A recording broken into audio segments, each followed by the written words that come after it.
Hi friends, welcome to my channel. ಎಲ್ಲರೂ ಹೇಗಿದ್ದೀರಾ? ಎಲ್ಲರೂ ಚೆನ್ನಾಗಿದ್ದೀರಾ ಅಂತ ಅನ್ಕೋತೀನಿ. ಇವತ್ತು ನಾನು ನಿಮಗೆ ಎಳ್ಳು ಒಬ್ಬಟ್ಟು ಮಾಡೋದು ಹೇಗೆ ಅಂತ ಹೇಳ್ಕೊಡ್ತೀನಿ. ಎಳ್ಳು ಅಂದರೆ ಪುಟ್ಟೆಳ್ಳು. ಪುಟ್ಟೆಳ್ಳು ಒಬ್ಬಟ್ಟನ್ನು ಮಾಡೋಕ್ಕೆ ಫಸ್ಟ್ ನಾವು ಎಳ್ಳನ್ನು ಚೆನ್ನಾಗಿ ಹುರ್ಕೊಂಡು ಚೆನ್ನಾಗಿ ಪುಡಿ ಮಾಡ್ಕೋಬೇಕು. ಆಮೇಲೆ ಪಾಕ ಮಾಡ್ಕೊಳ್ಳೋಕ್ಕೆ ನಾನು ಬಿಳಿ ಬೆಲ್ಲನ ಯೂಸ್ ಮಾಡ್ತಾಯಿದ್ದೀನಿ. ಅರ್ಧ kg ಪುಟ್ಟೆಳ್ಳಿಗೆ 4 ಅಚ್ಚು ಬೆಲ್ಲನ ಯೂಸ್ ಮಾಡ್ತಾಯಿದ್ದೀನಿ. ಬೆಲ್ಲ ಕರಗಿದ ಮೇಲೆ ಬೆಲ್ಲ ಏನು ಫುಲ್ಲು ಒಂದೇಳೆ ಪಾಕ ಬರಬೇಕು ಅಂತ ಏನಿಲ್ಲ. ಸ್ವಲ್ಪ ಬೆಲ್ಲ 1 ಲೋಟ ನೀರಲ್ಲಿ ಆ 4 ಅಚ್ಚು ಬೆಲ್ಲ ಕರಗಿದ ಮೇಲೆ ನಾವು ಪುಡಿ ಮಾಡಿರುವಂಥ ಎಳ್ಳನ್ನು ಹಾಕಿ ಮಿಕ್ಸ್ ಮಾಡ್ಕೋಬೋದು. ನಾನು ಎಳ್ಳಿಗೆ ಏಲಕ್ಕಿಯನ್ನು ಹಾಕಿ ಪುಡಿ ಮಾಡಿದ್ದೆ. ಅದ್ರ ಜೊತೆ 1 ಕಾಯಿ ಅಂದರೆ 2 ಭಾಗ ಕಾಯಿಯನ್ನು ನಾನು ಅರ್ಧ kg ಎಳ್ಳಿಗೆ ಯೂಸ್ ಮಾಡಿದ್ದೀನಿ. ತುರಿದು ಆ ಮಿಕ್ಸರ್ಗೆ ಹಾಕಿ ಚೆನ್ನಾಗಿ ಮಿಕ್ಸ್ ಮಾಡಿ ಅದನ್ನು ಫ್ರೈ ಮಾಡಬೇಕು. ಅದು ತೆಳು ಅಂತ ಅನಿಸುತ್ತೆ, ಬಟ್ ಅದು ಆರಿದ ಮೇಲೆ ಚೆನ್ನಾಗಿ ಒಬ್ಬಟ್ಟು ಹೂರಣ ಯಾವ ಥರ ಇರಬೇಕು ಅದೇ ಹದದಲ್ಲಿ ರೆಡಿ ಆಗುತ್ತೆ. ನಾನು ಅದನ್ನು ರಾತ್ರಿ ಮಾಡಿ ಇಟ್ಟಿದ್ದೆ. ಬೆಳಗ್ಗೆ ಒಳಗೆ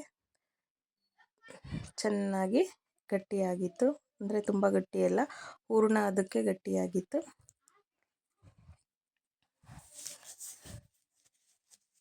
ನೆಕ್ಸ್ಟ್ ನಾನು ಅರ್ಧ kg ಎಳ್ಳಿಗೆ ಅರ್ಧ kg ಮೈದಾ ಹಿಟ್ಟನ್ನು ಕಲಿಸ್ಕೊತಾ ಇದ್ದೀನಿ ಒಬ್ಬಟ್ಟು ಮಾಡೋದಕ್ಕೆ.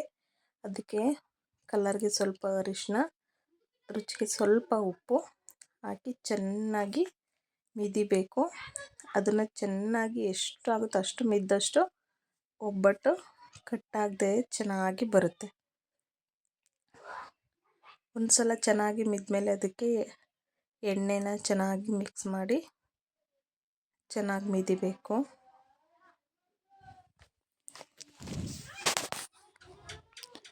ಮೈದಾ ಹಿಟ್ಟನ್ನು ಚೆನ್ನಾಗಿ ಮಿದ್ದು 1-2 ಅವರ್ ನೆನೆಯೋಕ್ಕೆ ಇಟ್ಟಿದ್ದೆ.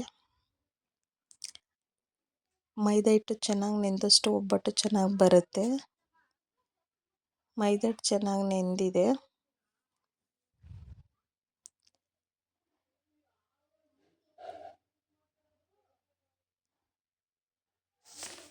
ಮೈದಾ ಹಿಟ್ಟು ಚೆನ್ನಾಗಿ ನೆಂದಿದ್ರೆ ಒಬ್ಬಟ್ಟು ಚೆನ್ನಾಗಿ ಬರುತ್ತೆ.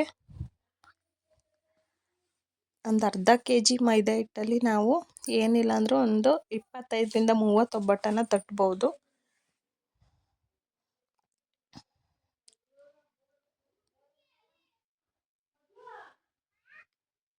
ಮೈದಾ ಹಿಟ್ಟು ಮತ್ತು ಹೂರಣ ಚೆನ್ನಾಗಿ ಹದವಾಗಿರೋದ್ರಿಂದ ಒಬ್ಬಟ್ಟು ತುಂಬ ಚೆನ್ನಾಗಿ ಬರುತ್ತೆ. ತುಂಬ ಚೆನ್ನಾಗಿ ಬಂತು ಒಬ್ಬಟ್ಟು ತಟ್ಟೋದಕ್ಕೆ, ಅಷ್ಟು ಚೆನ್ನಾಗಿತ್ತು.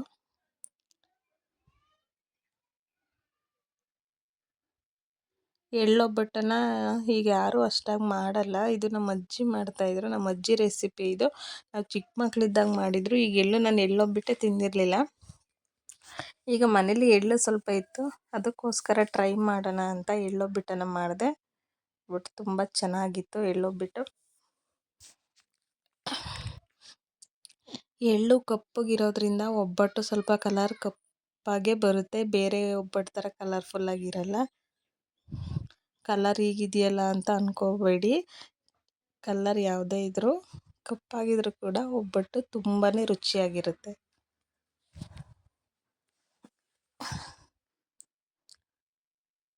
ಬೇಯಿಸಿರೋ ಅಂಥ ಒಬ್ಬಟ್ಟು ಬ್ಲ್ಯಾಕ್ ಕಲರಿಗೆ ಟರ್ನ್ ಆಗುತ್ತೆ ಬೇಯಿಸಿದಾಗ. ಹೂರಣ ಕಪ್ಪಾಗಿರೋದ್ರಿಂದ ಒಬ್ಬಟ್ಟು ಕೂಡ ಕಪ್ಪಾಗುತ್ತೆ.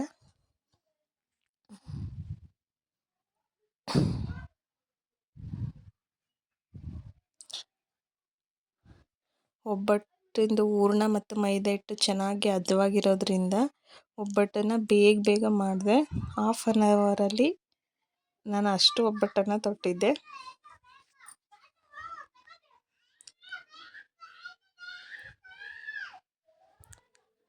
ಈ ಎಳ್ಳೊಬ್ಬಟ್ಟನ್ನು ನೀವು ಕೂಡ ನಿಮ್ಮ ಮನೇಲಿ ಟ್ರೈ ಮಾಡಿ, ತುಂಬ ರುಚಿಯಾಗಿರುತ್ತೆ. ಆರೋಗ್ಯಕ್ಕೂ ಕೂಡ ತುಂಬ ಒಳ್ಳೆಯದು.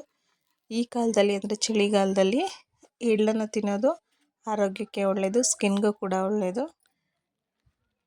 ಈ ಟೈಮಲ್ಲಿ ಎಳ್ಳ ಒಬ್ಬಟ್ಟನ್ನು ಮಾಡಿಕೊಂಡು ಟೇಸ್ಟ್ ಮಾಡಿ ನೋಡಿ ಹೇಗಿತ್ತು ಅಂತ ಕಮೆಂಟ್ ಮಾಡಿ. ನಾನು ಮಾಡಿದ್ದ ಒಬ್ಬಟ್ಟಂತೂ ಸಖತ್ ಟೇಸ್ಟಿಯಾಗಿತ್ತು.